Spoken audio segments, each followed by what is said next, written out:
एक दिन अचानक रात को राधिका उठी और उसके बिस्तर के नीचे एक लड़का बैठा था। वो देख के एकदम घबरा गई और उसने पूछा कि आप कौन? तो वो बोला, दीदी मैं आपका छोटा भाई। वो डर गई क्योंकि उसका कोई भाई नहीं था और वो भागी वहां से। वो भाग के एक अलमारी के अंदर जाके छुप गई और वहां से दरवाजा खोल के हल्का हल्का से देखना शुरू किया उसने। उस लड़के के हाथ में राधिका की सबसे प्यारी गुड़िया थी। राधिका भी छोटी थी, वो उससे गुड़िया वापस लेना चाहती थी, लेकिन उसकी हिम्मत नहीं पड़ रही थी कि वो जाए। बट वो रोक नहीं पाई अपने आप को, उसको गुड़िया अपनी वापस चाहिए थी। वो बोली, ये लड़के मुझे मेरी गुड़िया वापस करो। तो कहता, दीदी मेरे साथ खेलो ना। राधिका ने कहा कि मैं क्यों खेलूं तुम्हारे साथ, तुम जाके अपने दोस्तों के साथ खेलो। तो लड़के ने कहा, दीदी और भी दोस्त हैं मेरे, चलो हम सारे मिलकर साथ में जाके खेलते हैं। अब राधिका तो बच्ची थी, उसको लालच आ गया बच्चों के साथ खेलने का। वो गई उसके साथ और वो लड़का ले गया उसको उसी घर के तहखाने में। काफी रात थी, लगभग 1 बज रहे थे अभी की तरह। दरवाजे की आवाज किरकिराती की आई। वो दोनों नीचे गए और वहां जाके देखती है बहुत सारे बच्चे खेल रहे हैं वहां पे। वो बच्चे बड़े नॉर्मल से थे, लेकिन कहीं ना कहीं चोटें लगी हुई थी उनको।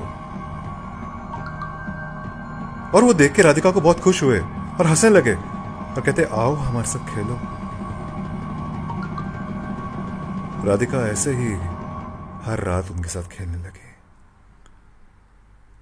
उसे अपनी मां को कुछ नहीं बताया। काफी दिनों के बाद उसकी मां को जब देखा कि राधिका बेड के ऊपर नहीं सो रही है, तो वो राधिका को ढूंढने निकली और वो परेशान हो गई कि राधिका गई तो कहां गई। वो परेशान होकर सबको कॉल करने लगी। उसने उसके पापा को उठाया, उसने आसपास वालों से पूछा कि मेरी बच्ची कहां गई। थोड़ी देर के बाद राधिका वापस आ गई तहखाने से निकलकर। लेकिन उस रात को राधिका जैसी नहीं लग रही थी। वो डरी सहमी नहीं थी, लेकिन अजीब अजीब सी बातें कर रही थी उनसे। उन्होंने किसी पादरी को बुलाया और पूछा कि मेरी बच्ची को हुआ क्या है। ये कहती है, मैं नीचे अपने फ्रेंड्स के साथ खेलने जाती हूं और हम नीचे आके देखते हैं तो कोई नहीं होता तहखाने के अंदर, खाली पड़ा होता है। तो बाद में हिस्ट्री पता करी तो पता चला कि उस जगह जहां पे वो रहते थे वहां पे एक अनाथ आश्रम हुआ करता था। और एक बार वहां आग लगी थी और सारे बच्चे खेलते खेलते ही मर गए थे।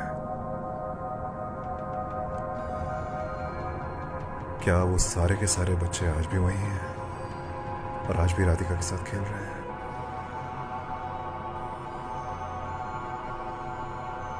कौन है वो बच्चे? क्या जानना चाहेंगे आप?